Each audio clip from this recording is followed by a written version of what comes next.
Hi, I'm Dr. Thomas McGinn, the Executive Vice President for the Physician Enterprise, and today is Monday, April 25th. Welcome to the 5-Minute Check-In. As always, we have a lot to cover. First, we're going to go over COVID and Omicron across the United States, and here at CommonSpirit Health, 2 articles we're going to discuss today.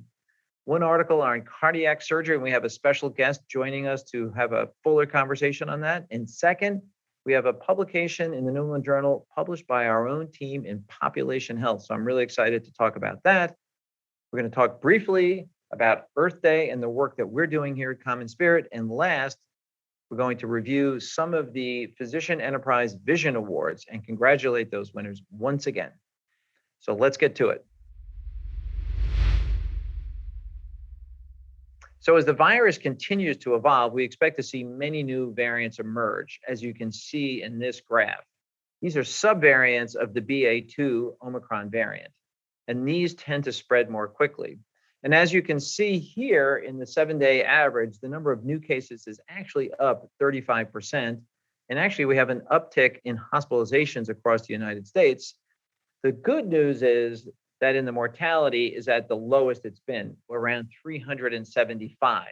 That's still a large number, and we are slowly approaching the 1 million mark. So the message to everyone is still the same. We need to make sure that our patients are getting vaccinated. Those that are vaccinated need to get boosted, and we need to pursue patients to get that second booster for the elderly folks and those with comorbidities. In this graph, you can see even today, the mortality rate among the unvaccinated is 10 times that of the unvaccinated. So we still have a job in front of us. So joining us now to discuss that New England Journal article that I mentioned at the top of the show is Dr. Adam Harmon, who is a cardiothoracic surgeon at Dignity Health Sequoia Hospital. Adam, thanks for joining us and discussing this publication, which was, in my mind, as an intern, is a massive study. And I guess we're here to hear from you what you think the implications are. So first, give me a little lowdown, like what happened in this study? What exactly did the authors do here? Well, basically, it's a well-done large study. It's a prospective international cohort study that involved almost 14,000 patients, looking at preoperative and then postoperative high sensitivity troponin 1 levels to ascertain if somebody had myocardial damage intraoperatively. And what was the bottom line on that? Because I know people measure this, and there was a discussion that maybe we've been looking at a number that's too low to determine whether somebody had postoperative. Well, compared to historical recommendations, which one could argue are somewhat random, the study showed that the high sensitivity troponin 1 levels needed to affect a 30-day mortality were much, much higher. And they were in the order of 250 to 500 or something to that effect? Whereby it was previously recommended that you use the anywhere between 10 and 70 range. Yes, it was about 250 to almost 500 range. Yeah, so very different than what we've been doing. So as a busy surgeon, like what are the implications of this to you, and what might you tell your colleagues? Does this change anything? Is it interesting? More information needs to come. What are you thinking? Well, we responsibly do everything we can to avoid myocardial damage already. So it's hard to understand having an actionable item intraoperatively. But it certainly is something worth following and worth knowing as a predictive factor for 30-day mortality. Do you think there's anything you might do differently if you have these super high troponins, post surgery, that's going to make management different, or not yet? Well, I think that those patients that had the ultra high troponin levels likely clinically presented themselves in trouble postoperatively. And obviously, you're going to treat them with extra care and kid gloves and everything you can to get them through. So I don't know that this in particular would change anything. What it would change is it correlates with echocardiographic data, if it correlates with performance data, certainly would help to inform the patient in a better fashion as to what happened during the time of their surgery.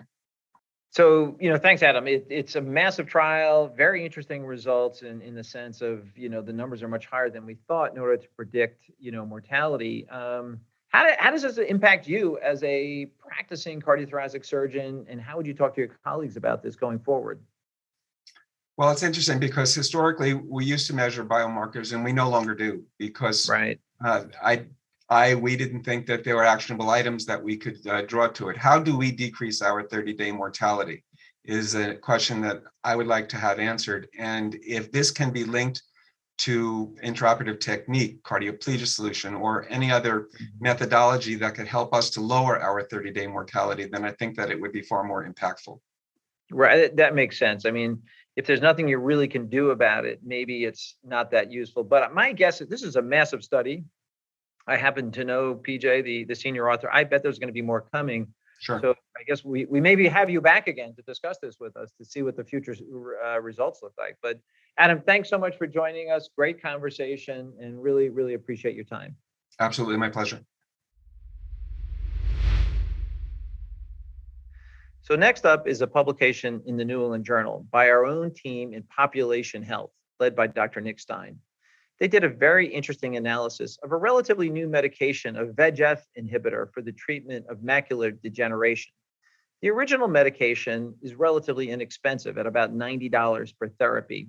The other two medications are upwards to $2,000, and all three have the same efficacy. In their analysis, they demonstrated that if we increase the amount of the original medication to 75%, Medicare could save close to $2 billion annually. So this article tells me two things. One, CommonSpirit Health can be a thought leader. And number two, we can actually change the way healthcare is provided in the United States. So congratulations to the team in population health. And now on to a lighter note, Earth Day, which we celebrated last week. Since March of 2020, our CommonSpirit Health Physician Enterprise providers have conducted over 2.3 million virtual visits, reducing greenhouse gas emissions by more than 22,000 metric tons and save patients an estimated $6.5 million in gas expenses. This is incredible to think about, and congratulations to the entire team for continuing to embrace virtual visits. Not only is it a convenient way for our patients to see us, it also benefits the environment. Finally, last week at the Physician Enterprise Summit, we recognized for the first time the annual winners of the Physician Enterprise Vision Awards. And I'm going to recap those winners with you right now. First up are the compassion winners. This is an amazing demonstration of kindness and compassion from these winners, as well as clinical excellence. Next, inspiration. These winners did some incredible things this past year to positively impact our people and our clinical care. Next, innovation. This was recognizing a new mindset, method, idea, or product that accelerates our vision and improves clinical care. Patient experience. These clinics have the highest performing and most improved Press Ganey scores. Quality. These are the leaders in our management of hypertension and diabetes. And finally, our overall academic winner was a publication that looked at genetic disorders and cardiac disease management.